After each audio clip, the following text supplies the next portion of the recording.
पिछले दिनों कुछ ऐसी डेवलपमेंट्स हुई हैं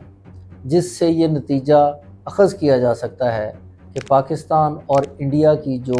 जंग है वो अब नहीं हो। एक बहुत पीछे शोर मचा, बहुत सारे लोगों ने कहा जी इंडिया जो है वो शायद दोबारा अटैक करना चाहता है और ये पाकिस्तान और इंडिया के दरमियान दोबारा जंग होने के चांसेस हैं। लेकिन मेरा जो कहना ये है और मानना ये है कि अब ये जंग जो है इसके चांसेस बहुत ब्लीक हो गए हैं। बहुत कम अब चांसेस रह गए हैं कि इंडिया और पाकिस्तान में दोबारा जंग हो सके। इसके कुछ रीजंस हैं जिसको आज हम डिस्कस करेंगे।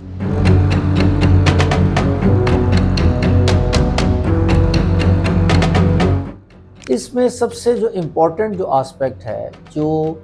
इंडिया और पाकिस्तान की दरमियान जो टेंशन है और इसके नतीजे में जो जंग के चांसेस हैं उनको बहुत कम करता हुआ नज़र आता है, वो क्या है? वो ये है कि इंडिया और पाकिस्तान की दरमियान जो जंग का एपिसोड हुआ उसके बाद से इंडिया और चाइना के जो ताल्लुकात हैं वो हमें इम्प्रूव होते हुए नज़र आ रहे हैं, जिसका एक बहुत रिफ्लेक्शन जो है वो हमें पिछले दिनों नज़र आया जब चाइना के जो फॉरेन मिनिस्टर हैं वांग यी, उन्होंने विज़िट किया और पूरा इंटरनेशनल मीडिया ने देखा कि मोदी और वांग यी जो हैं वो इकट्ठे बैठे हुए हैं। और ये एक ऐसा रिफ्लेक्शन है जो इस चीज़ को जाहिर करता है कि इंडिया और चाइना के दरमियान जो रिलेशनशिप है, जो बहुत अरसे से हमें एक टेंस रिलेशनशिप नज़र आता था, उसमें कमी वाक़या होती हुई नज़र आ रही है। अब अगर हम इसी चीज़ की थोड़ी सी एनालिसिस करें तो हम ये देखते हैं कि इंडिया और पाकिस्तान की जब जंग हुई तो उसके फ़ौरन बाद इंडिया ने बेसिकली जो ब्लेम किया वो पाकिस्तान को तो ब्लेम किया ही किया और उसके अलावा उन्होंने चाइना को भी ब्लेम किया। बल्कि मैं तो ये कहूँगा कि चाइना को उन्होंने बेसिकली उस जंग में ज़्यादा ब्लेम किया, ये शो करते हुए कि probably it was not the strength और the capability of Pakistan to defeat India, rather it was the Chinese support that made it happen. अब अगर चाइना उसी पावर के साथ और उसी कंट्री के साथ और उसी लीडरशिप के साथ जाकर हाथ मिलाने जा रहा है तो इसका मतलब है कि कोई जो है ना पॉलिसी चेंज है on the part of India. बहुत सारे लोग जो हैं वो इंडिया के इस मूव को टू मूव टूवर्ड्स चाइना, इसको एक रिएक्शन के तौर पर देख रहे हैं जो डोनाल्ड ट्रंप ने इंडिया के ऊपर टैरिफ्स लगाए हैं। लेकिन मेरा मानना ये है कि ये उससे ज़रा ज़्यादा डीप और गहरी चीज़ है। मेरा ख्याल ये है कि इंडिया को ये रियलाइज़ हो चुका है कि चाइना के रॉन्ग साइड और लेफ़्ट साइड पर जाकर इस रीजन में सर्वाइव करना इंडिया के लिए बड़ा मुश्किल हो जाएगा, पर्टिकुलरली जब उसके जो इंटरेस्ट हैं वो अब अलाइन नहीं रहे अमेरिका के साथ भी। तो अगर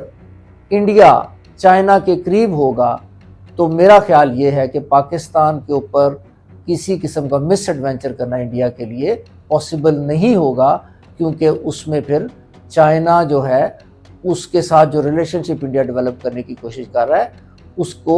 आगे नहीं लेके जा सकेगा। तो अगर इंडिया ने चाइना के साथ चलना है तो पाकिस्तान के ऊपर अटैक करना will not be an option for the Indian leadership. इसका पॉजिटिव रिफ्लेक्शन जो है वो हमें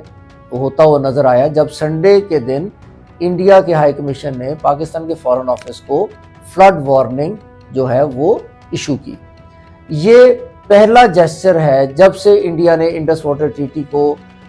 सस्पेंड करने की बात की है, उसके बाद से इंडिया और पाकिस्तान के दरमियान किसी किस्म की कम्युनिकेशन नहीं हो रही। This is the first communication और ये इस बात का जेस्चर है कि इंडिया जो है वो जो अपना स्टांस है पानी के ऊपर भी और इंडस वाटर ट्रीटी, उसको भी मेरा ख्याल है कि रिकन्सिडर करने जा रहा है। इसका तीसरा और बहुत अहम लॉजिक ये है कि इंडिया में जो इस वक्त पब्लिक ओपिनियन है वो डिवाइडेड है।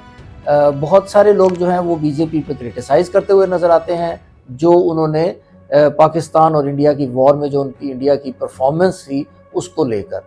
तो इस डिवाइडेड परसेप्शन के साथ और इस डिवाइडेड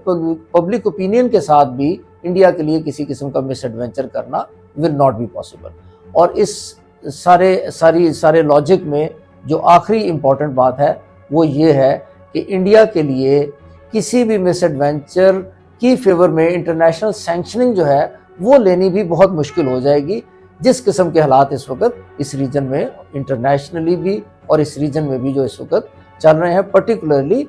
इंडिया को लेकर। तो इससे, इस सारी एनालिसिस से